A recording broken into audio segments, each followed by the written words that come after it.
آپ نے اپنے بیٹے شیش کو دنیا سے پردہ فرمانے سے پہلے وصیت کی، اے میرے بیٹے، میرے بعد تم میرے خلیفہ ہوگے، تم نے ان لاٹھیوں کو مضبوطی سے اپنے پاس رکھنا ہے، اور یاد رکھنا میرے بیٹے، جہاں جہاں تم رب کا نام لوگے وہاں وہاں ہمارے نبی محمد صلی اللہ علیہ وسلم کے بھی نام لوگے، حضور کا بھی نام لینا۔ اب نبی علیہ السلام تو بظاہر آئے نہیں تھے نا جی، دنیا میں تشریف نہیں لائے تھے، حضرت شیش جانتے نہیں تھے۔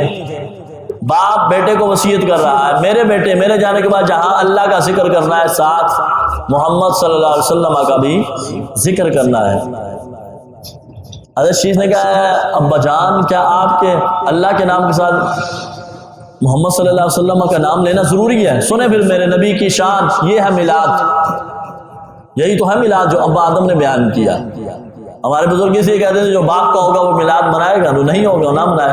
ابا آدم علیہ السلام میلاد بیان کیا کر رہے ہیں؟ میلاد میں حضور کی شانیں ہیں۔ باپ بیٹا کہنے لگا ابا جان کیا ضروری ہے رب کے نام کے ساتھ حضور کا نام لینا؟ پھر سنیں ابا آدم نے کیا شان بیان کی نبی علیہ السلام کی۔ آپ فرمانے گے بیٹا، میں اس وقت کیچڑ کے اور مٹی اور پانی کے درمیان تھا، میرا گارا بن رہا تھا، میرا بھی پتلا بنا تھا۔ جب رب تعالیٰ نے میرے اندر روح پھونکی تو میں نے دیکھا، جب سب سے پہلے میری آنکھیں کھلی تو عرش معلیٰ پہ لکھا ہوا تھا لا الہ الا اللہ محمد الرسول اللہ۔ تو میں نے اس وقت نبی علیہ السلام کا نام دیکھا۔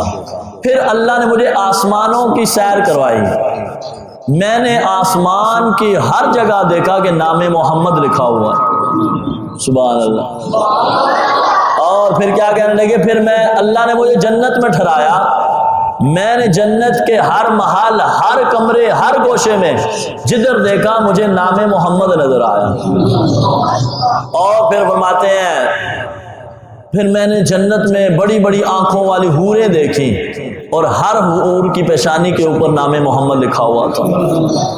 اور پھر میں نے شجر طوبہ دیکھا، اس نے طوبہ کسے کہتے ہیں؟ بچیوں کے نام بھی ہوتے ہیں طوبہ۔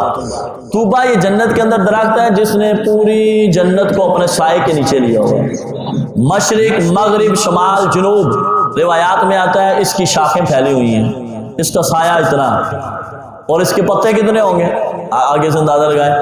اب آدم علیہ السلام فرماتے ہیں میں نے شجر طوبہ کے ہر پتے پہ نام محمد لکھا ہوا پایا۔ اور سدرۃ المنتہا، یہ سدرہ کے بچیوں کے نام ہوتے ہیں، سدرہ کہتے ہیں بیری کے درخت کو، سدرہ کیسے کہتے ہیں؟ بیری کے درخت کو کہتے ہیں، انتہا ہے سدرہ، یہ بیری کا درخت ہے، اس سے آگے عرش معلیٰ۔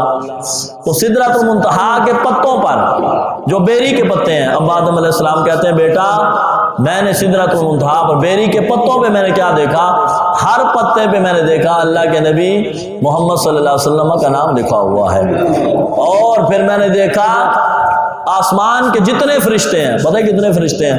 حضور فرماتے ہیں آسمان کے اوپر ایک بالشت کے برابر بھی جگہ نہیں جہاں پہ رب کا فرشتہ نہ ہو، اتنی جگہ بھی نہیں ہے آسمان کے اوپر بچی ہوئی جہاں پہ رب کا فرشتہ نہ ہو، اتنے فرشتے ہیں۔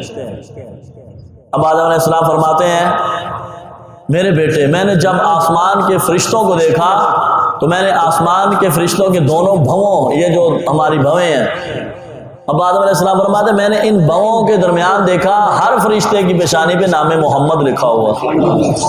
یہ شان ہے میرے نبی علیہ السلام کی، اور میلاد ہے میرے نبی کا جو بیان کر رہے ہیں ابا آدم علیہ السلام۔